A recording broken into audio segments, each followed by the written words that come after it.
Anti-vaxxers, some boring subjects. Understand the risk to our country. Freedom brings people together. You're listening to the We Are Libertarians Network.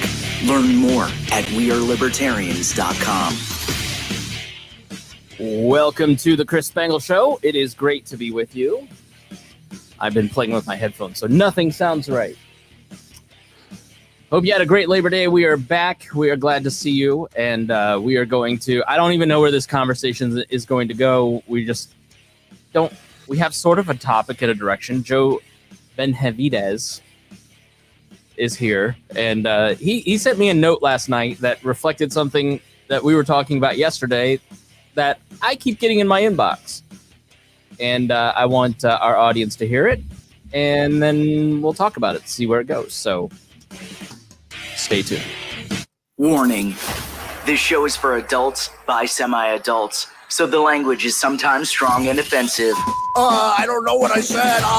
Welcome to the Chris Spangle Show. Our goal is to help you sound smarter while talking to your friends. If you struggle to understand politics, we explain it from an independent libertarian point of view. With all of the irreverence it deserves, we toss out the screaming heads, put people before political parties, and give context to the news to make you think. Now, here's our host, Chris Spangle, a 15-year veteran of politics and media.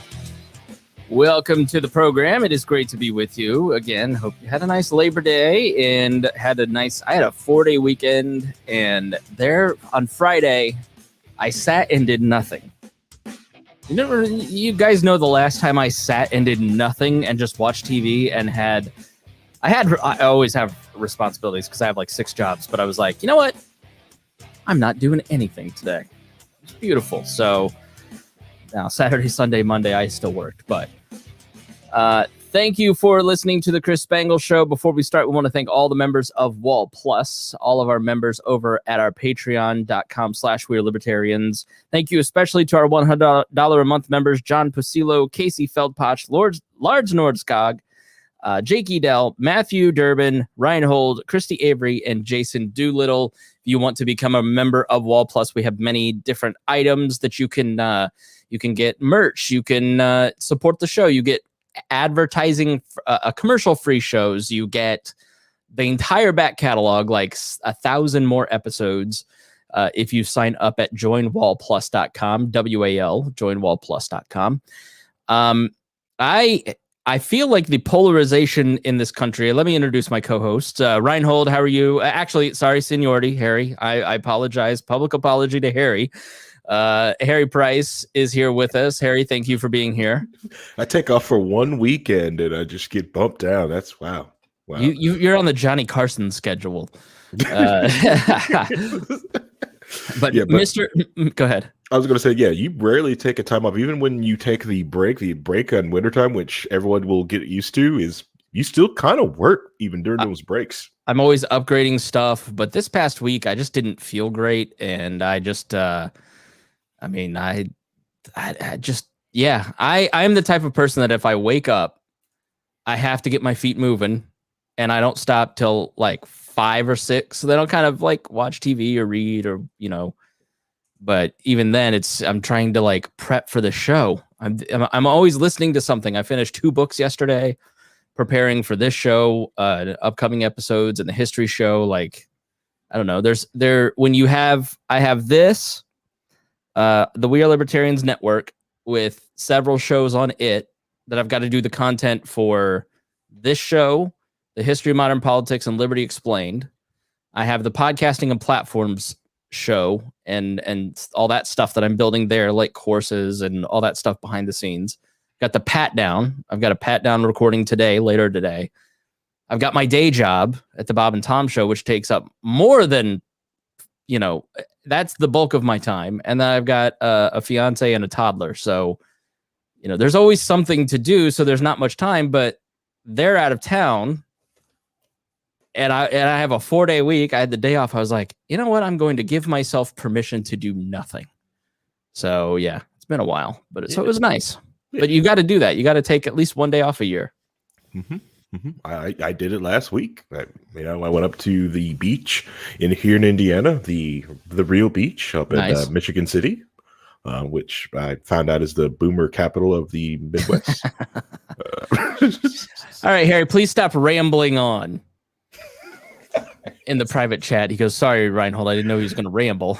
You bastard. Reinhold, how are you?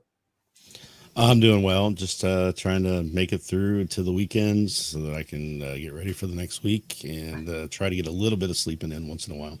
Good luck. I have been getting so many DMs from people saying something similar to this. It's something that we've had amongst all of our co-hosts behind the scenes for months, really. I changed the name of the Chris Spangle show from We Are Libertarians earlier this year. It was a nerve-wracking move to kind of walk away from an established brand. I was in Kroger last Sunday and somebody said, "Hey, I love the podcast." I was like, "Which one?" They said, "We Are Libertarians." So, it's still We Are Libertarians to so many people. And even after several months, it's still kind of gaining its foothold as the Chris Spangle show. But you see, there's with the multiple shows in the feed, there's different stuff I want to talk about, not just libertarian stuff. And I kind of got to a point earlier this year where I'm just like, I don't want to be in this movement. I don't want to be labeled and judged because I own a label. I still am a libertarian. I will always be a libertarian. It's like gravity. It's the only system of government that works. I love the arguments of what shade, how deep towards anarchy do you go? But I've just over the last couple of years increasingly become the difficulties of the polarization. There has never been a time in my 15 years in the libertarian movement where there has been this level of polarization. I know it's in the Republican Party too, and somewhat in the Democratic Party, where you are sort of like people come to the conversation with you on social media with their preconceived notions of what a libertarian is. The pat down and my day job and a lot of these other opportunities that I have brought an entire new audience by the thousands to this show, to other places. And one of the roadblocks is people's view of what a libertarian is. To most people, they're viewed as sort of just the alt-right. And then to a sliver of Republicans, you're just sort of like, and this was always the struggle up until Trump. Like, you're just leftists. You are just liberals who want to smoke weed all day and sex workers everywhere. And, it's like, that was always the notion that you had to fight. But in the last 5 or 6 years, we've had to fight the notion that we're all alt-right, that we're all like anti-immigrant, we're, you saw that with the Afghanistan stuff. You see all these libertarians talking about how we don't want Afghans here. And I'm like, even Rand Paul was saying it essentially, that they need to stay in their own country. And you're like, what? This is not orthodox libertarianism. And it's coming from some of the highest reaches of established libertarianism. And it's become sort of a problem. So the polarization, I think, within the movement has made it difficult to the point that I'm just ready to call myself an independent, so I can persuade people that libertarian ideas are the right way to go. This is a common conversation that we have behind the scenes. Like, how do you message to people outside of our movement, outside of our world, to see libertarian ideas as not some sort of sneaky conservative or progressive program, because of the baggage that just keeps getting piled onto the label.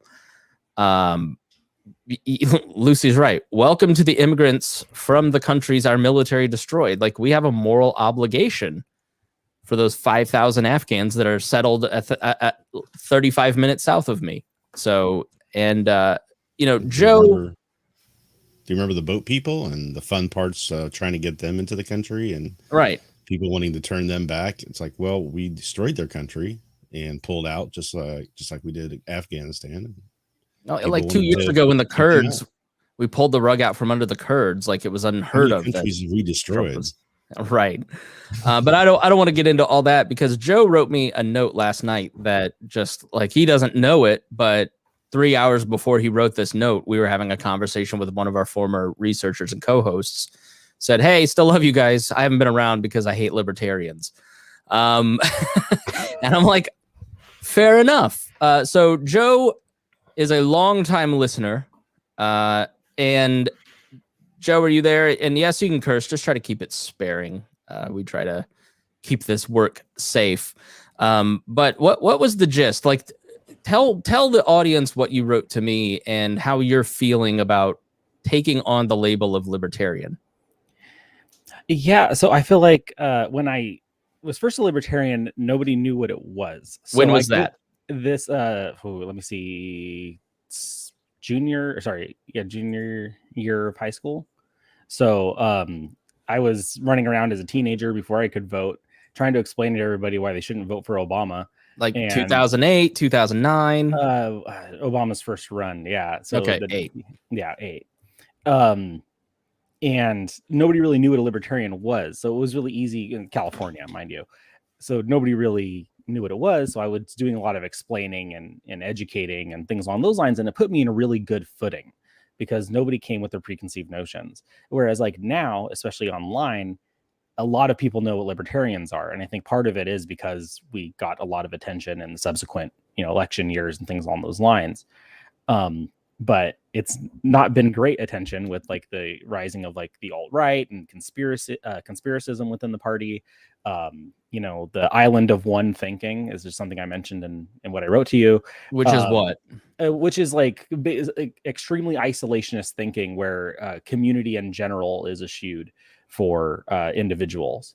And so if somebody's like, personally, this doesn't affect me, so therefore I don't care that it affects somebody else. It's kind of like sociopathic kind of thinking, as far as I'm concerned.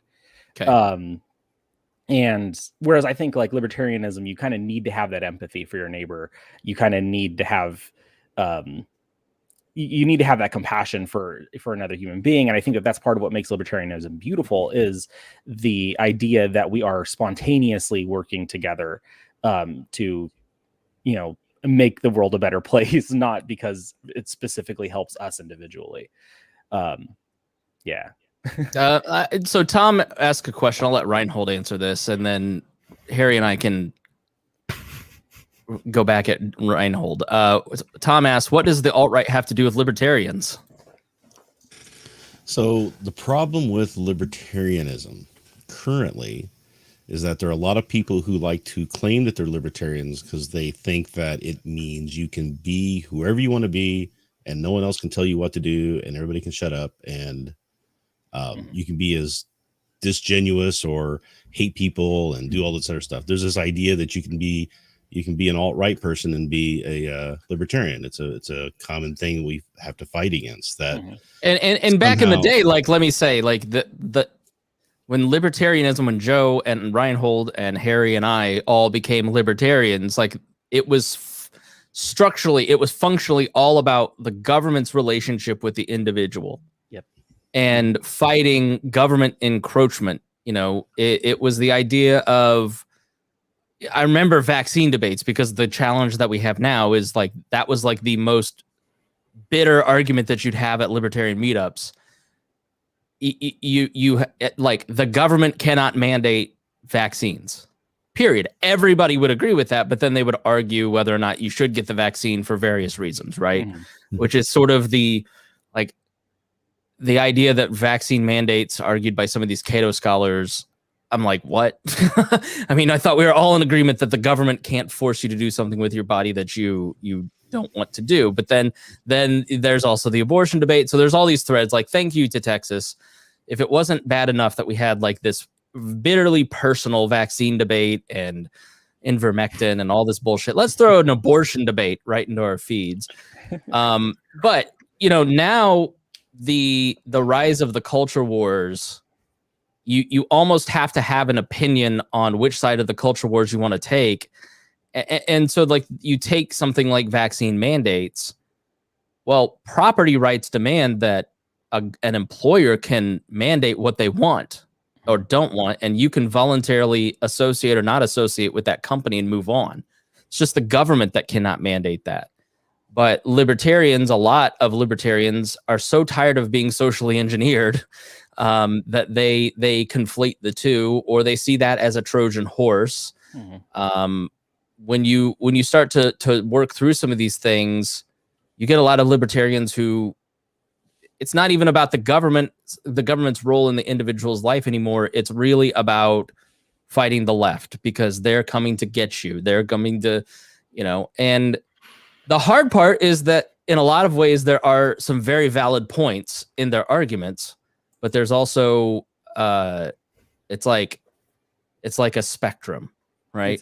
It's like horse, if this is the spectrum and I'm here, why do you have to take it all the way over there to the Jews are coming to inoculate you to kill off the population? Oh yeah, Obama sent the immigrants to vaccinate your kids. Yeah, that's what's happening. So, go ahead. The problem is that there are people who want to identify as a libertarian because they think that they have the freedom to do that within the movement, right? That it's like they feel like it's a safe space, so they ended up identifying as libertarian, then going out there and giving their spiel, which then labels all the other people who are libertarians who look at them and go, "You're nuts," but that's not what people see, because they're loud about it, they're in your face about it, they're just very, people see it, and that's what they see, because that's the outrage, right? Yeah, so, somebody like Chris Cantwell, who was a longtime libertarian thinker, who was on Free Talk Live. Like, it was very obvious that there was something troubling about the guy, but he found a home here until finally everybody was like, okay, what? Like, he said the quiet parts out loud. But I wouldn't say that there are large swaths of the libertarian movement that are alt-right, but I do think that there are large swaths that are influenced by some of that thinking. Absolutely. The idea that not just in style and tactics, in terms of trolling and let me poke and push, let's poke at the unanswered questions and end up, like, I'm watching a lot of 9/11 stuff for future shows, and you just sort of watch all this stuff and you go, how is anybody a truther? But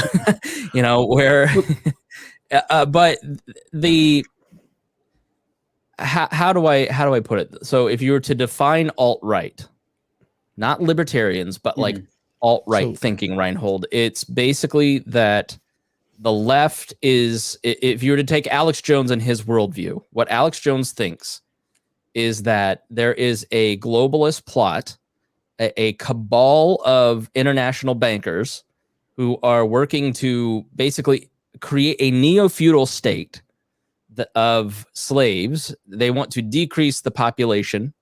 And the way that they do that is through various chemical means, through vaccines, through things like that, as a way to weaken the population so they become more docile and easier to take over. And I don't think that's necessarily alt-right. I think that those people are alt-right because that's where they end up. But alt-right really is just the old right. It's social conservatism in an authoritarian manner, where the thinking is very 100 years ago, as it were. Like, there are differences between the races, which there aren't. There are differences between the genders. It doesn't, all this stuff that they want to have. They want society to be this way, and they're willing to let government engineer that, right? And they also think that the media is, the cathedral that they're going to be teaching. Cultural Marxism is a phrase that you hear a lot from alt-right people, and all that is a repurposing of cultural Bolshevism, which was what was used in the 30s and to get people ramped up for World War II. So things like critical race theory, that kind of stuff. Yeah, right. It's all designed to get people to see the left as being, people who are trying to make everybody different than what they should be. And it ends up making people on the right not allow people to be themselves, to be individuals, to be different than they are, or to see life different than they are. Joe, go ahead. Yeah, and so one thing I was going to highlight there is that a lot of like the globalist rhetoric and stuff like that Alex Jones pushes is, harkens back to like racist rhetoric and stuff along those lines with regards to Jews. So like bankers, international bankers, blah, blah. These are all kind of like dog whistly kind of things. I can't necessarily ascribe and say that like Alex Jones is necessarily making those, but I think that it is a dog whistle for those people. That's So always been a function of it. Like if you ever talk to a lot of like the Campaign for Liberty guys, the Ron Paul guys who wouldn't join the Libertarian Party in like 2010, and you'd get them talking about the Fed and bankers, it would always end in some form of anti-Semitism. I'm not talking about like a lot of people. I'm talking about like the rando like guy who had like 50 million bumper stickers on his car. It's just like it was isolated incidents that kind of metastasized. It was the most evangelical of them, right? The louder ones, the one who wanted to get their message out. Those are the people who were off that deep end. And so that's how that gets targeted to and applied to all libertarians, because if this guy's saying this and these other guys are saying this and you're not shutting them down and telling them they're wrong, then you're okay with it. Just like there are people right now that I know who have in the last month tried to defend Stefan Molyneux as not being a racist. I'm like, he's the definition of one. I don't know what's happening here. Why are we trying to defend somebody like that? Lucy writes, our friend Lucy Brenton Dorn, her husband, once got a patriot, quote unquote, at a militia meeting back in '95 to admit that he wouldn't have voted for Jesus for president because Jesus was a Jew. Oh, wow. Harry, I know many people listening are feeling very attacked right now, and they're very, very sensitive because they feel that we are being mean to them. But I always feel like we need to ask you why you feel attacked, but also we're talking about very specific examples to kind of highlight some of these ideas. But where are we getting it wrong or right? Would it be like I think that's the weird thing about what the alt-right is, because it's in their naming. Their naming is also a bit to confuse, because they're sitting on the right because the individuality of like people thinking on the right kind of like allows their little like crappy little camp there, because like, oh, they can do what they want as long as you don't use government force. But in all reality, to me, like they're like some of the work, like that's what I hate talking to the people on the right, because they're really like these hardcore like socialist leftists. They are fine with the government programs as long as they're done to a lot of the white race stuff. It is that's my issue with them. Like it's their naming. Their naming is meant to confuse people. And, yeah, and I think a lot of people also like picked up and because like a lot of people don't talk about how their name is awful and stuff like that, and it's the right people on the right thinking have some bad naming. The best way to put it in terms of the alt-right is like, it's not a distrust of authority. They want authority for themselves. Yes. And because they want to build a hammer to beat up the left, who they see as culturally winning and able to. I feel like there's a lot of panic right now about their a level of political power, and they want to build more. And that is not typically a libertarian impulse. Absolutely. Libertarians are more skeptical of power. They are, they're not looking for power for themselves like a lot of these guys. They're looking to return power to the individual. Yeah. And then some people end up falling into that label and they take it on themselves because, while they're on the right, they don't view themselves as the establishment right or that, and they don't really like comfortable taking the libertarian label yet.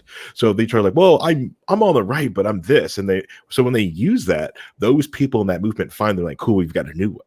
He doesn't really understand what that term is, so we'll just go, let's go get him we'll just keep throwing things at him, and then eventually they're like, yep, full on alt-right, they're done. Yeah, like our establishment. Hold on, let Joe go. Our version of the establishment, when we say anti-establishment, is the government establishment. When they say anti-establishment, they mean the current liberal government. Right, the correct, current liberal, right, like the cathedral idea of universities and media and elastic giraffe on YouTube.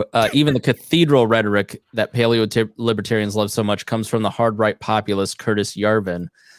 So I think we're starting with this because this is by far the overwhelming, and they look how leftists are infecting libertarianism, and that is true. I didn't know any left libertarians, but like if you look at the like the ivermectin debate, I guess if you want to call it a debate, it seems like immature screeching at each other. You know, it's literally like libertarians saying, I want you to take it so you can die. Like, what? And so this sort of like, I look at it and I go, I want people to be accurate. Like, I didn't know if Joe Rogan was vaccinated when he got sick because no media outlet mentioned that he was vaccinated. They left it out completely. But you know that if he had been unvaccinated, it would have been in every news story. Mm-hmm. And the entire media establishment just reports that he took the horse dewormer, let alone the fact that ivermectin is a Nobel Prize winning drug that doctors prescribe. I doubt that Joe Rogan was moseying on down to the TLC to grab some ivermectin. He has a level of healthcare that you and I can't afford. And he took all these different drugs, but the way that I read that media, that story was basically just social signaling of here's why you guys shouldn't trust this person, which makes me distrust the media even more. So that's where I see the points and I go, okay, but I also don't think you should be moseying on down to TLC and or TSC or Rural Mart or what's it called? Tractor Supply. Oh, yeah, Rural King, and grabbing some horse dewormer and just taking it. Like that's why that's bad. It's not good for you, and you're gonna trust the horse supply company more than you're gonna trust Pfizer. Where's the level of Harry, the skepticism, because the conservative has always been a skeptic. Yeah.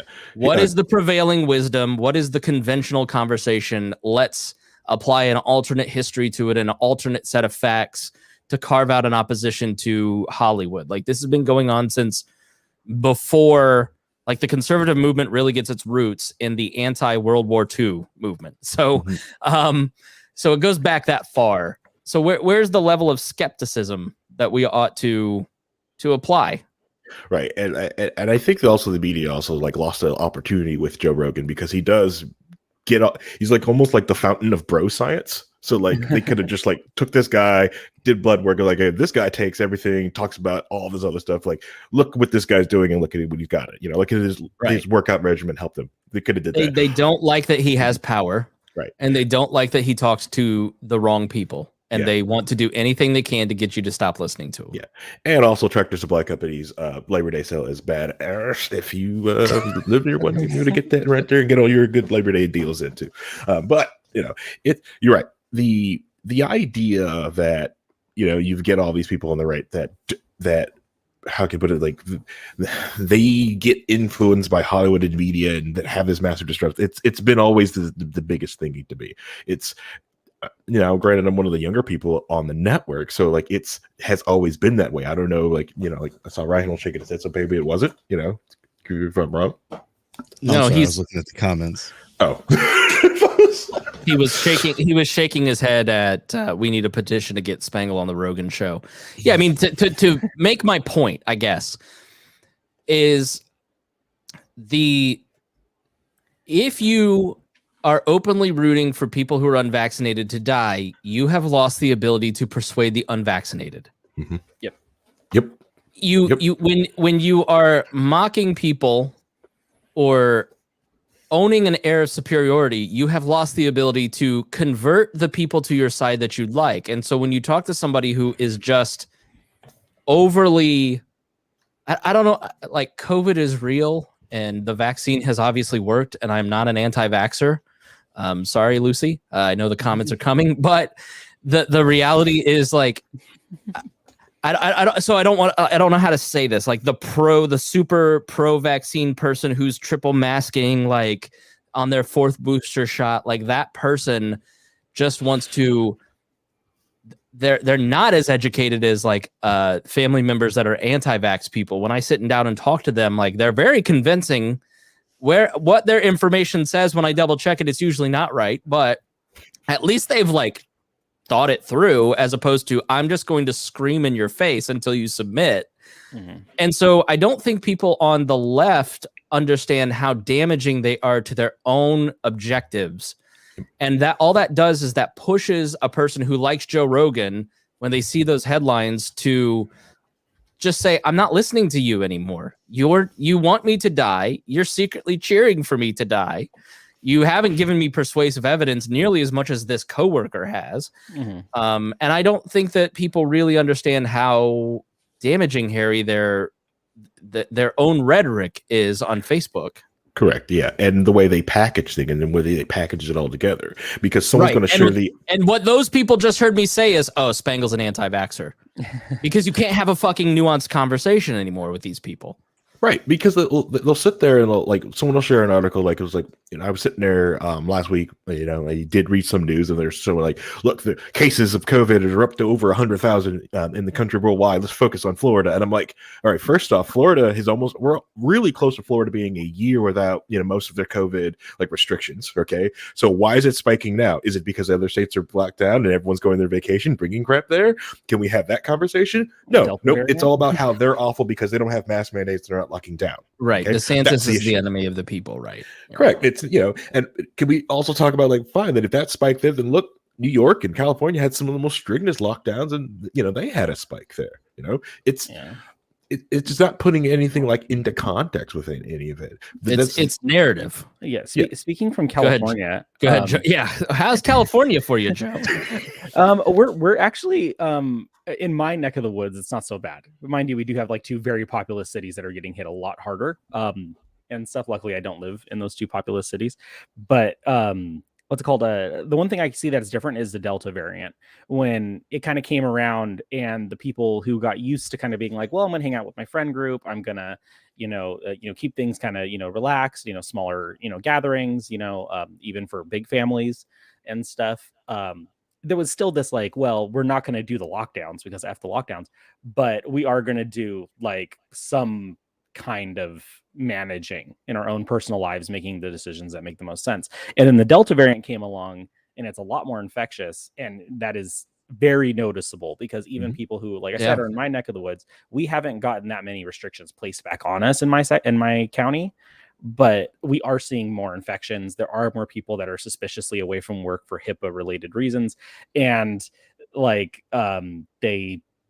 it's just a lot more common. And I don't think that there's been any actual behavior that's changed since, a few months ago, even. So that when you talk about the Florida spiking and stuff like that, even though they haven't had restrictions for a year, I would say the Delta variant is something that's way different to contend with when it comes to infection rates. No, I think a lot of people who are sort of on that side, they're like, I took the fucking vaccine. You told me it was going to go back to normal.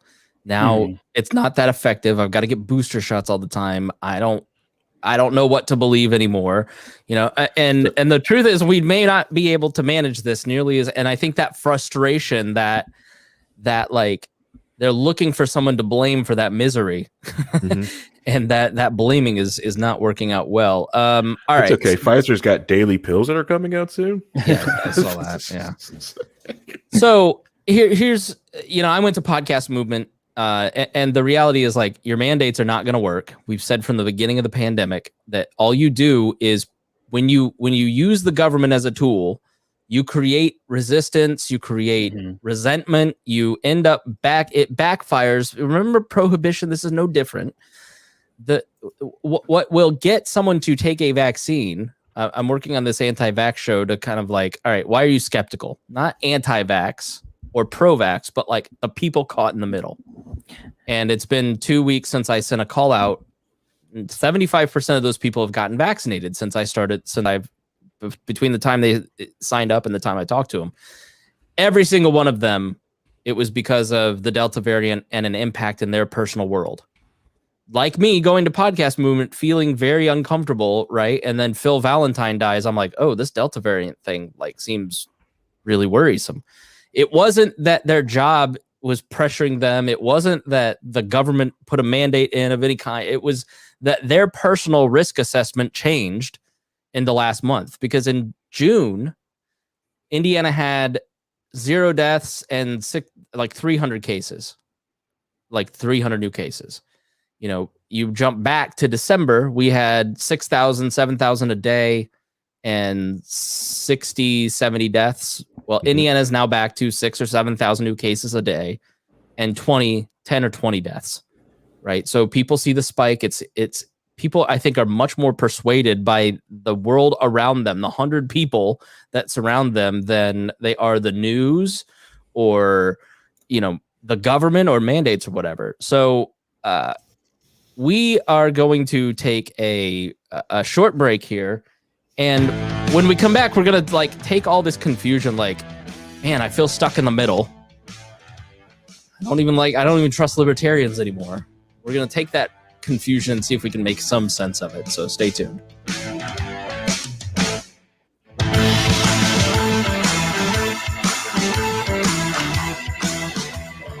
Welcome back to the Chris Spangle Show. It is so great to be with you.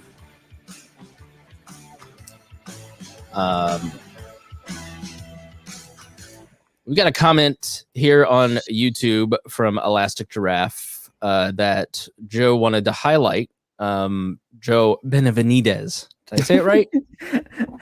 Close enough. What is it? Benavidez. Benavidez. Yeah. I've never said your name right, have I? No, but it's okay. I mean, you're from Indiana. Our tongues here just don't do the same things that tongues do in California. So like socialist anarchist Noam Chomsky will always choose a left authoritarian over a right libertarian, some Rothbardians seem consistently to prefer illiberal nationalists over left libertarians. Mm-hmm. It's really very true, that. Go ahead and talk about that, Joe. So I've always felt as though we do need some sort of what a lot of people call it when you look at the political compass, whatever you call it, bottom unity of both the anti-authoritarian wings of that compass working together to kind of fight authoritarianism overall. And I've kind of been shifted a little bit just because, like I said, I'm in my comment, I'm being, kind of pushed out of right libertarian spaces in a lot of cases. I've finally found semi-reasonable voices on the left libertarian side. And I've been kind of more persuaded by their community-based kind of community-based anarchism, where they're kind of working together to do things, things along those lines. That's a lot more appealing to me than this, we've talked about, like I said before, the island of one kind of thinking of well, I got mine kind of thinking. And so I'm not going full on socialist, but I still have a lot of capitalist things that I think that we should, hold to. But, I mean, I'd love to agree, but some of the the Fakertarians group has just gone off the deep end. It's like people get into these online spaces and it's almost like a cytokine storm of bad ideas, Reinhold, where they evolve, the thinking virus evolves into places that don't make any sense, and they just turn into, I'm anti-right now, I'm anti-right libertarian, or I'm anti-left libertarian, as opposed to I'm a libertarian and here's the vision of the future. Oh yeah, and that's why I said you have to look for those reasonable voices and stuff along like I've looked for the reasonable voices in you three when it comes to you're fucked. Right libertarian side. Well, I mean, if that's the situation, that's the situation, because I go to a lot of other podcasts and I'm immediately disillusioned by their social takes, by some of their economic takes and things along those lines, where I'm I don't feel safe here. And then I go, to the left libertarian side, and again, I have the same issues. So I'm kind of bouncing in the middle. But, like I've said before, my core beliefs have not changed. I'm still pro markets. I'm still, pro individual freedoms. I'm still pro gun. I'm still, all these things. So, you know what I mean? It's a tough space to be in, because you do want that freedom from government. And I think that that's where we both agree. And so I think it's about bridging that and kind of pulling left libertarians over and saying hey, markets are good. And, voluntary interactions are good. And stuff. And I think that we're both kind of having that cytokine storm of aggression towards the opposite side. And I think that there's some bridging that can be done there. Is it possible, Reinhold? So it's possible with the right people. The problem is we got the wrong people running around doing things. So, I mean, I can give you a quick brief history of how we got to there on the right side of things with that. But one thing Joe says was he's talking about the voluntary organizations, right? The communities that kind of build up and do things. There was when I was growing up, they were called hippie communes, right? So, there was actually a co-op that was formed I think in the late 70s, early 70s. I don't remember the exact date. But it was basically a farm. They decided to do some farming. The people who all lived in the area all kind of all owned the farm as a co-op, right? And it ended up becoming like $1 million business, right? So it could be successful to do that sort of thing. My internet company that I get my internet from is a co-op. Everybody who's gets their internet from this company is partial owner of the company. We decide on who the board members are. We get profit sharing back. If there's any profit, comes back to us in our checks and stuff. And those types of things can work. Mm-hmm. They're not anti-capitalist. They're not anti-private property. It's just a different way of viewing it. And there's a lot of people on the right who just can't wrap their heads around it because they think you're trying to soft pedal socialism to us because that's all they're concerned about. They're not pro-liberty. They're anti-socialism, anti-communism. And they've wandered over into this area because they didn't think that the Republicans were hard enough against it because the Republicans were doing their own little thing right there. So they think they want to be harder anti-commie by coming here. I mean, this is McCarthy era kind of people and their thinking in today. So what happened was Rothbard was trying for a long time to get the libertarian movement some success, and he was failing and he couldn't figure out why. So he decided that it was because there was too many aging hippies in the movement. So he decided to go out, leave the libertarian movement and court the old right, as it were. He created what is called paleo-libertarianism, which is really kind of a misnomer. It's not libertarian at all, but it's a populism, right? So he even described it as populist libertarianism. And the problem with populism is that the idea is that populists look at what the common man is having an issue with and goes and fixes it. Well, if that fix that, if people see a problem and they think that the fix is this other thing and it requires government interaction, then a populist will try to implement that. But a libertarian is supposed to be trying to figure out how to keep the government from interfering when it shouldn't be interfering. So it creates a kind of a dichotomy between the two things, and they're at odds at each other all the time. So a lot of what you find is a lot of paleo-libertarianism. Those people are very much hypocrites in a lot of ways because they will flip-flop on issues. And we saw a whole group of them this last year when we're talking about we don't want mandates. That's great. So now the businesses were putting up requirements for masks, and they were going, no, that's you can't do that. You can't violate my rights to come into your private property. That's not libertarian, right? I mean, that you can't. And so they would come up with this mind. They would try to qualify it and say, oh, well, they're getting money from the government through some means or another. So therefore they're government entities. Therefore they're the government. So the government can't do this. And it's like, that's not how it works. That's the same argument. Kind of like weirdly giving up on private property. Right. It's the same argument the left uses when they say all, the businesses, in order to operate, they have to have like the social contract and we can tell them that they can't do this and they can't, they're just giving over just so that they don't have to wear a mask in a store because it affects them individually. That's all they care about is what affects them individually. But to push back on that, when you look at what's happening in Australia, which we'll talk about soon, like where's the line? Where does it stop? Like, are you going, how long are we going to do that? Like you would never have thought that we would get to the point where the government would ever shut down businesses, where the government would, mandate vaccines. 3 years ago, it would have been unthinkable. Is it really unthinkable to think that Joe Biden and the American government would usher in something like what's happening in Australia, where like a man just got arrested, like they're using facial recognition to track anyone who leaves their home because they're all supposed to stay home all the time. They're not allowed to leave. Like it's become a prison. Like where does that line stop? Why shouldn't we be skeptical of that power? We should be skeptical. That's the point, is that there's a libertarian should be skeptical of any government power, anybody forcing anybody to do anything, but we should be defending to our teeth businesses and private owners having control over their own private property, right? And Absolutely. remember, there's been vaccine mandates before in the United States, and it's not, it usually hits through the school system. You can't go to the public schools unless you're vaccinated. You have to show your vaccination records. That's been the thing for a long time. So the whole idea of supporting the government controlling the populace like this, that's East Germany stuff that we fought against. We don't want, during the whole Cold War. It's never going to work because you can't. People are interesting, especially Americans.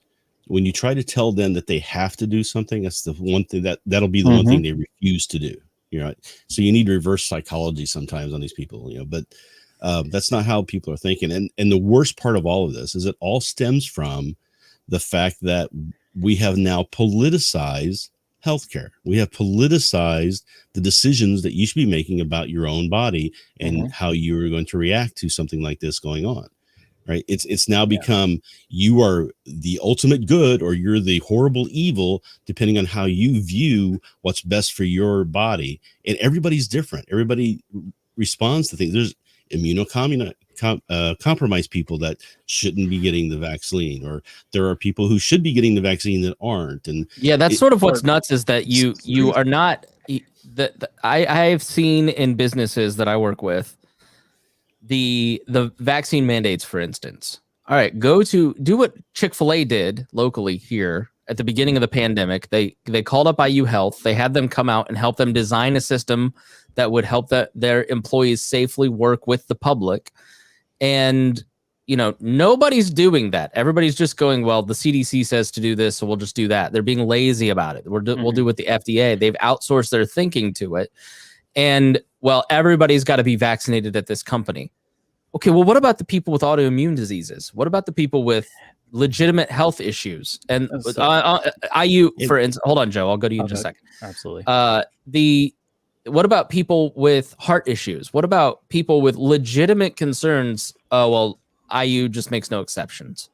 We're going to fire 1,000 people, a sixth of our workforce, because they just didn't get the vaccine. It's black and white. Like there's no gray issue because we're just following the CDC. It's kind of insane and super lazy. And the public opinion around people who are not vaccinated is sort of treating them like they're subhuman. And if you don't think that like I saw this in the 9/11 era with anti-war people, they were treated as subhuman. And it didn't matter what caveat they had. It didn't matter what thoughtful argument they had. You just don't agree with the prevailing wisdom. And so therefore you're not really a person. It's a dehumanizing thing that I think is but you see it also on the other side. Like if you see these cartoons of vaccinated people, they look like zombies, or they're like painted with their mask on with, tattoos and pink hair. And like they just look like sick all over their body, as if a vaccinated person is just going to break out, in sores like lepers, right? It's the same dehumanizing conversation, and nobody is kind of meeting in the middle and having a rational conversation. And that's what I think just drives me crazy is there's no room for the middle. There's no room for, and it's not just online anymore. You used to say, oh, well, just log off, just block these people, just live in the real world. It's the politicization of everything has just made it super toxic, Joe. Yeah, absolutely. We did kind of run past where I was going, but like what I was saying, like with California, for example, there are exemptions that you can get that are related to what's called medical conditions or religious exemptions, things along those lines. And when it comes to the argument that you were saying, where people are like considered subhuman if they disagree, I've been trying to be better about that because I have like, for example, I'm really like pro-choice when it comes to like abortion, for example. I understand people have religious reasons why they're, they can't take that position. I understand that. And I go, okay, I can't argue with your relationship with God. So I'm not going to. But when the people don't have those reasons, when they try to reason their way out of like, say, for example, getting the vaccine or things on those lines where I'm like, okay, well, I know what kind of person you are now, because you're not considering those other people that are immunocompromised. You're not considering those other people that for one reason or another can't get the vaccine. You're not considering the fact that you're contributing to the proliferation of more variants by allowing yourself to be kind of like a breeding ground for the virus. So there's just a lot of not thinking of others that has been really highlighted by this. And it's made me kind of like lose faith in a lot of the rational actor arguments for backing things like an absolutely free market, and like those are like core beliefs that I have. And I'm like, this is being kind of shaken because our populace isn't educated enough to make those decisions. I feel like those decisions on whether or not they're going to hurt everybody by making their decision. You know what I mean? Right. So in a democracy, you're ruled by public opinion, and public opinion is easily swayed, Harry. So therefore, we need a monarchy. I don't necessarily agree. Yeah, anarcho-monarchism is the way forward. It's not. It's incorruptible. It's incorruptible. And anytime I hear people say that, I'm like, you just want to be the monarch. Yeah, and you pissed off when you're not. It's Batman theory. Like we got to have Batman crush all the authoritarians.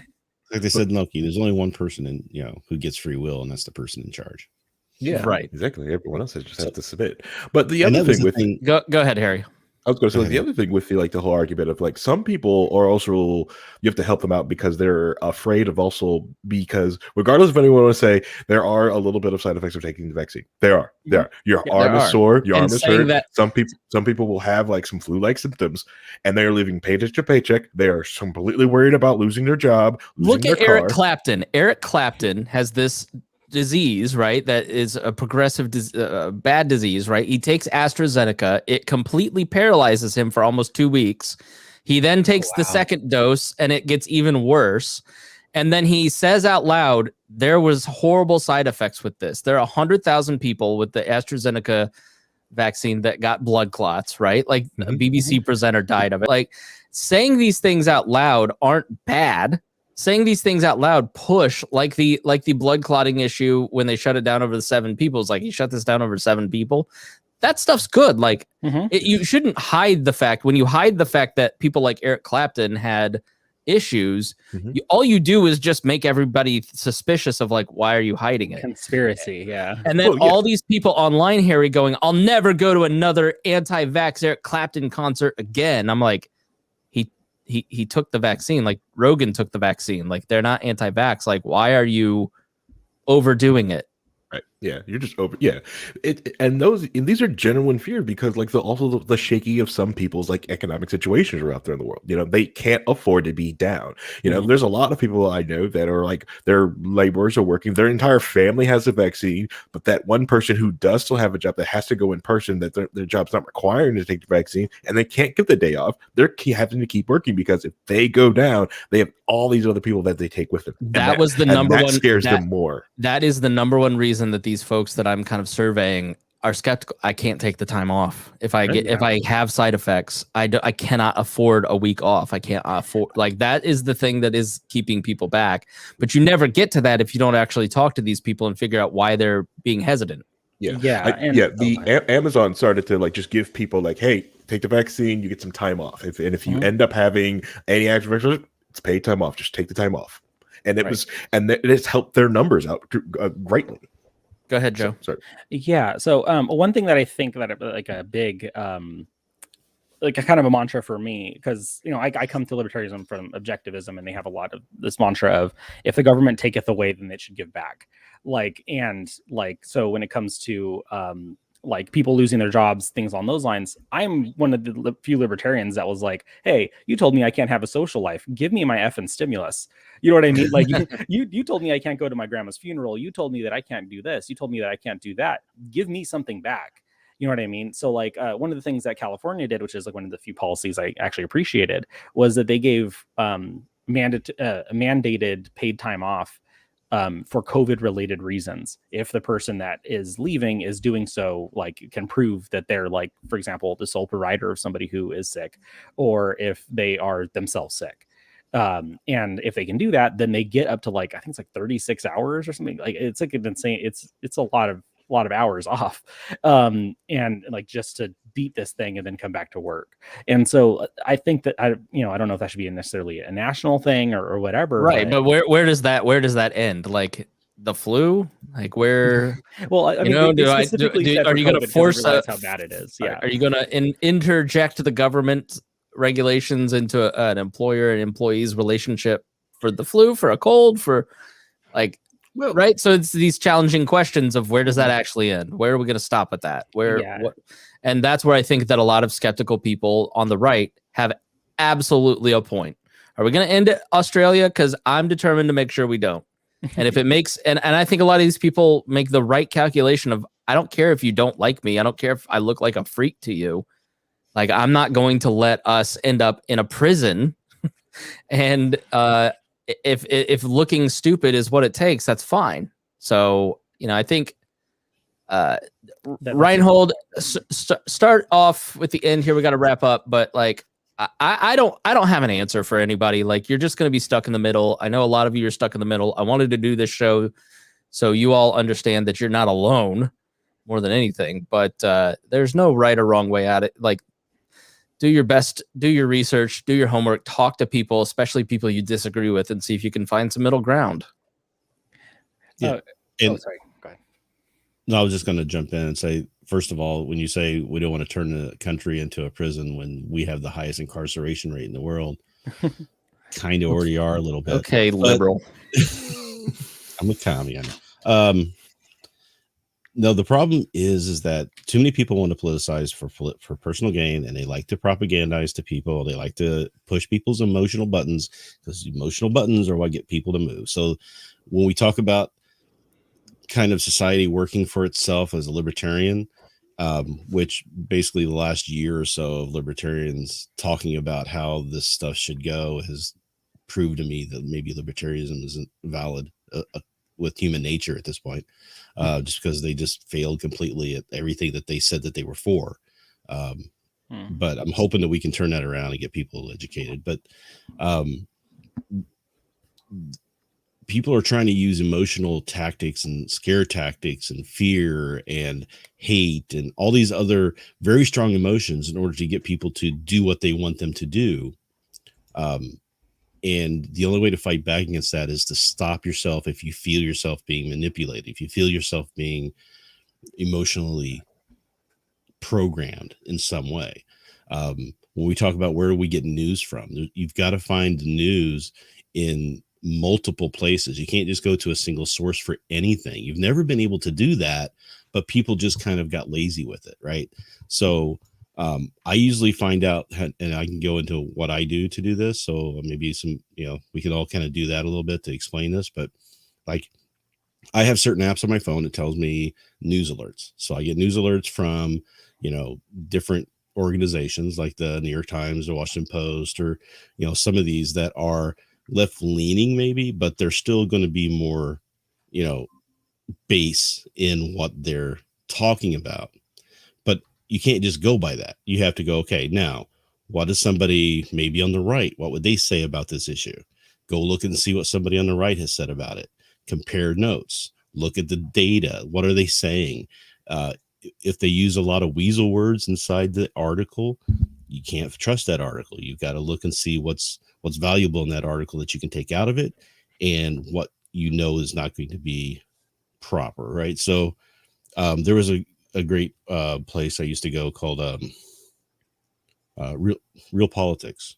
Isn't that what? Yeah, Real Clear Politics. Real Clear Politics. That was it. And you would go to their page in their op-eds and the politics side, and they would have basically an article from somebody on the left, an article from somebody on the right on the same topic. One on the left, one on the right, one on the left. And you could just see the going and back and forth of the arguments on any topic like that.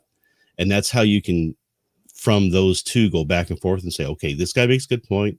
This guy's got better data. I looked the data up. This is valid, come to a conclusion that way, as opposed to just, turning on CNN and whatever they happen to be talking about today. Because CNN used to be a nice place to go to get news. But the problem is they've turned it into political talk shows. Yeah, it's worse. It's worse than MSNBC. Yeah. Yeah, I would also offer up Memo Random. Memo Random is not a human, it's an AI called thing. MEMEO random. And it basically like pulls from Google searches the top news. It presents all these different sides. Like if you're just going to go to one site, go to that, and it'll give you just read the headlines and you're good. You see it from all perspectives. But you have to do your homework. And I think like the thing that changed people's minds on the vaccine stuff that I talked to, the skeptics who were stuck in the middle, it's like they just talked to their doctor. They had somebody who treats them regularly, that they had a trusted person that they went to, that they just asked these questions. And I would say, expand your network, talk to people, Joe, like have people. I've got white nationalist friends who are, I've got people on the exact opposite side, BLM friend. Like I talk to all these different people that kind of helps me give a balanced view of, I know I'm not going to agree with all these different people on different things, but here's where they're coming from. And I think it helps me produce this show better. Go ahead, Joe. Yeah. So I've been kind of doing the same thing. I feel like opinions are no good if they are not honed by like smashing them against the wall and seeing what sticks. I feel like we need to go out there and challenge ourselves all the time, listening to people we don't agree with, and form our beliefs that way, which is how I came to libertarianism. But what's called, so I also listen to white nationalists. I listen to people from what's called the social libertarian side, the tankies and things along those lines as well. So yeah, one of the news sources that I go to is ground.news, and they do a decent job of kind of aggregating one story in like a really like a UI friendly way. And they do a good job of like giving you a spectrum of like, well, these guys are ones on the left, these guys are ones on the right, these ones are the neutral ones. Yeah, so that's where I've been going to get my news aggregation from. So you were going to add one more thing. Add it here. Go ahead.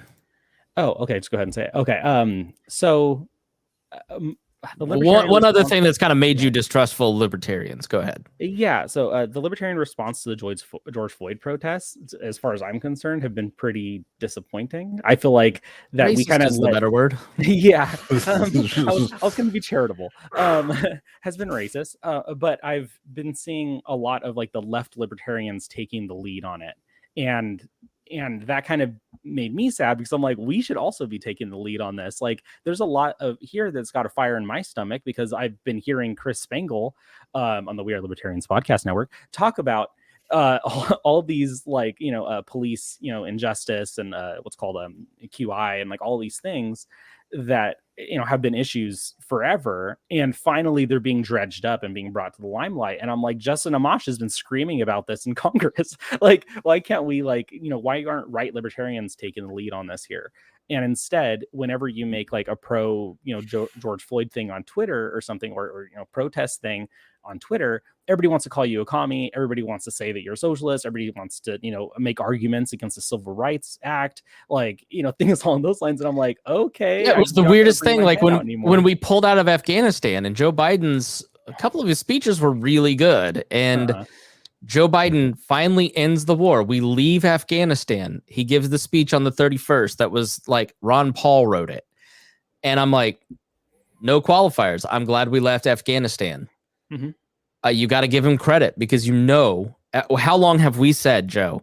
Well, they'll never let us leave because they're in charge, and the pressure that a president would, like Joe Biden underwent a lot of pressure to not leave Afghanistan, but he made the courageous decision to ignore those people. And if you follow libertarian, conspiracy thinking, like he's done, he's out, he's going to get killed. Like they're going to murder him for declining, for leaving a profitable business that is the war. Right. Yeah. And the amount of libertarians who were like, I give him no credit. He messed this up. This was horrible. Bad decision. I'm like, what?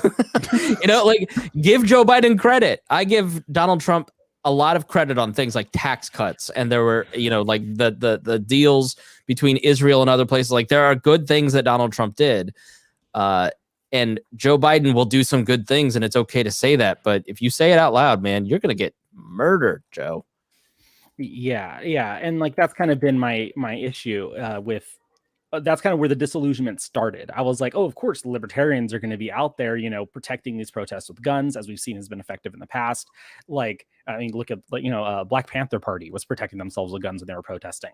Like, these are, we should be at the head of this civil rights movement, and to see that when the cops actually show up, the libertarians turn and run, and to see, like, and this is something I've been told from people that were on the front lines, and to see that, like, the arguments that are made online where nobody is backing, or not nobody, but where a lot of people are not backing this movement from the libertarian standpoint, it made me really sad. It really bothered me, because I was like, oh, so we don't care about social issues. Oh, that's the alt-right coming in and saying, well, I like their economic takes, I like that it protects me from government, but I don't like that it's not protecting others from government. And that's kind of where my issue started. And then the COVID thing has also been an issue for me. Yeah, it's a lot of people who have not been libertarians for very long, saying that they know what libertarianism is. Yeah, baby libertarians is what I call them. Absolutely. Go ahead, Harry. Finish us off. The one thing I also do for my news sources, like I also do Reuters, but the main thing I like to do is find, like, whatever article I read or wherever I get the news source from, and I like to take the pieces out of the arguments, and then I like to put them into your web browser of choice. If you want to do DuckDuckGo, you can, and then just do a time search on that. So basically take your search history and tell it to go like, no, what were people saying about this 10 years ago, 5 years ago, 10 years ago, 20 years ago. So you can take a lot of the political spin off it, because you can pull off articles that people were discussing this same type of thing 10, 20 years ago, and find out how those things lined up. And you get a better idea what the heck was going on. That's how I like to view my news. I know it can be a hassle, but it's how, like, when some people like, how do you remember some of the things? It's just because I try to pull it from the memory hole. That's how they were debating it back in 2000. Like, yeah. No, I'm telling you, man, watching all these 9/11, like, go to Frontline. They have 17 of their 9/11 Iraq War era documentaries on a post there. I've been binging on all of them, watching all the documentaries about 9/11, all the movies, everything that, in addition to reading books and stuff, and like listening to Bin Laden. The amount of lies that we were told about Iraq and Afghanistan, and the amount of errors and the ways that they let Bin Laden go, and like, you unmemory hole all that stuff, and you see so clearly how horrible the Bush administration was, how, like, I don't know, like, unmemory holding things is a really good way to put it, because your memory does not hold up in the same way that you think it does. Right. So it's a good point. I've been trying to find, like, the video that I watched that helped me also, like, with the towers dropping, because they kind of designed, like, they were showing, like, how the towers eventually turned into, like, a furnace at that point. If you got fire here, air, and a metal shaft going through it, this is how it heats up. And I can't find it anymore. Pumping air into it, yeah. It was the Purdue, or the NIST thing, wasn't it? Wasn't it NIST or Purdue that did that?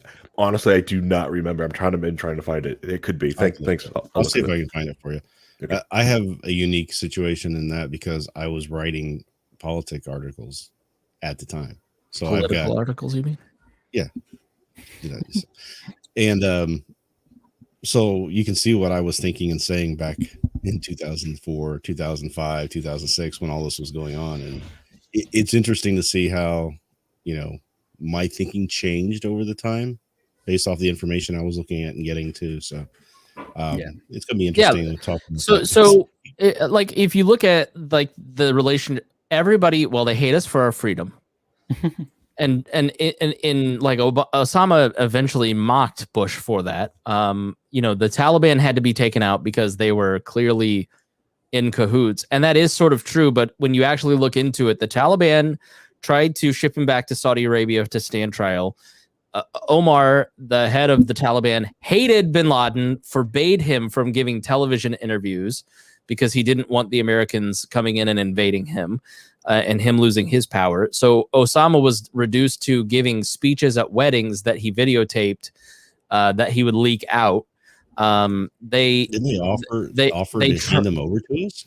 Yes, 700 clerics after 9/11 met at the behest of the Taliban and asked Osama to leave, but because of and it goes back before even the foundation of Islam, but it's a core tenet of Islam, is that if you offer someone asylum, you must protect them. So these 700 Taliban clerics said, "We'd like you to please leave," but Bin Laden had been kicked out of Somalia. He had been his passport revoked by the Saudis. He was persona non grata across the world. Even the Taliban didn't like him, and they were going to hand him over to the Americans had they negotiated a little bit. But Omar was seen as he wanted to be seen as the head of the faithful because he wanted to establish a new caliphate. So he wasn't going to give it to them easily. And the Bush administration just had no interest whatsoever. So they invade Afghanistan. They basically take the Taliban and Al Qaeda specifically from a large force to a very small force. They destroy all of their training bases. They have Bin Laden pinned in Tora Bora. There are 70 military members in Tora Bora at the Battle of Tora Bora surrounding him, and there are 100 journalists. So it tells you how uncommitted they were. They knew for a fact he was there, even though later they all lied. Condi Rice, George Bush, they all lied about saying that, we didn't have good intel. They absolutely had rock solid intel. Tommy Frank said so. He was the general on the ground asked for 800 troops to get Bin Laden. Donald Rumsfeld and Tommy Frank say no. Bin Laden slips and then lords over Al Qaeda for another 10 years. Have you ever heard of that story? Does anybody know that the Taliban wasn't actually a fan, that Saudi Arabia and all these countries like Saudi Arabia begged them not to go into Iraq because it was going to destabilize the region and tip power towards Iran, and that would create the Arab Spring. The Arab Spring was predicted in 2003 by the Saudis, and so none of this stuff is like the conventional wisdom, right? But when if you had challenged and said these things in 2003, you'd be a demon. You'd get canceled like the Dixie Chicks. So there's just you have to go back and look back at the history and understand that the conventional wisdom can be wrong. You should challenge it. You should research it. But you also shouldn't dismiss experts. You shouldn't dismiss the conventional wisdom either. You have to just think these things through critically. Yeah. Are we going to trust Joe Rogan or all the virologists at the CDC? Mm-hmm. Yeah. When you have 95% of doctors getting the vaccine. I mean, I would push back and say Rogan trusted them. He's the one who he took the vaccine. He's vaccinated. But that's the thing is, I think he recovered from the vaccine, from the illness very quickly because he had the vaccine, right? So he got it, was over it very quickly. And he works out 8 hours a day. Right. But then people are saying, no, it was the ivermectin. So it's you can't prove that. That's anecdotal. And you have to look at studies, and nobody's doing that. They just want to have they want this to be the answer because then it's politically advantageous for them. Yeah, they were right and their left was wrong. And by the same token, he gets shit on for saying exercise because your personal health matters a lot. Right. Yeah. Yeah. And he's always into exercise. I mean, he's been his thing forever. So yeah, I'm not saying never listen to Joe Rogan. I'm just saying when it comes to virology, maybe some dude with a podcast that made his money off of being funny isn't necessarily the person to go to. But he'll say the exact same thing. Don't listen to me about this stuff. I'm an idiot. Yeah. I will have a smart person come and talk about it. That doesn't stop the lemmings. He's not. Yeah, Nothing I stops the don't lemmings. agree with the word lemmings. I think that Joe Rogan has never on his show pretends to be an expert in anything, which is why he the ivermectin thing I think is a great example, right? So how many people fact checkers on Facebook, why aren't you fact checking this stuff? When somebody says it's just horse medicine, aren't you fact checking that it's prescribed? I guarantee at least 2 or 3 people that have been prescribed for years this medicine by doctors, right? How many people are actually out there? Is it 30 people taking buying the horse medicine? Is it 300? Is it 30 million? We don't really know, but it's just this idea that everybody who listens to Joe Rogan is out there taking ivermectin. Right. what's the size, scope, and scale, right? But we don't know because nobody's going to have that conversation. I was told that people that actually need ivermectin are having issues getting it because of like backlogs in pharmacies and things along those lines. And so that also leads me to believe that people who are not able to get it through their doctors are turning to going to the Tractor Supply. Well, I've had read articles where they're saying that the toxic places where you call for poison control stuff, they were getting a huge deluge in responses for that. Huge meaning what? We were seeing, like, if you extrapolated across the country, we were seeing tens of thousands. But it was, in this one area, it was 300 or 400 people. But it's 300 or 400 people here, 300 people here. You start adding that up across the United States. So who's doing this though? So is it central, more people in the South, or is it more people in the West? I mean, how is this even happening? Why are people doing this and thinking that it's a good idea to go take that medicine? Because at the dose that it is for the horses, it will tear away your intestinal lining. It will shed your intestinal lining. And that's how they killed a Russian KGB. All right, let's wrap it up. Let's go to Harry. Enough with believe the narrative, Reinhold. Trust the narrative. Reinhold strikes again, Harry. Yeah, he always coming out about that, but you always talk to your doctor. That's my thing. The doctor, and if your doctor prescribes, I've lived through the fish medicine panic of 2020. If your doctor prescribes you hydrochloroquine and ivermectin, then what problem does anybody really have? No. If Joe Rogan's doctor prescribed him something, who are you to get in the middle of that? Like, that's what I just don't get, is the doctor-patient relationship is the final word. And so if the doctor is doing something wrong, then put the doctor in front of some medical board. But sitting here pretending that everybody is doing something because you want to dunk on somebody, just all it does is push people in your feed further from doing the thing that you want them to do.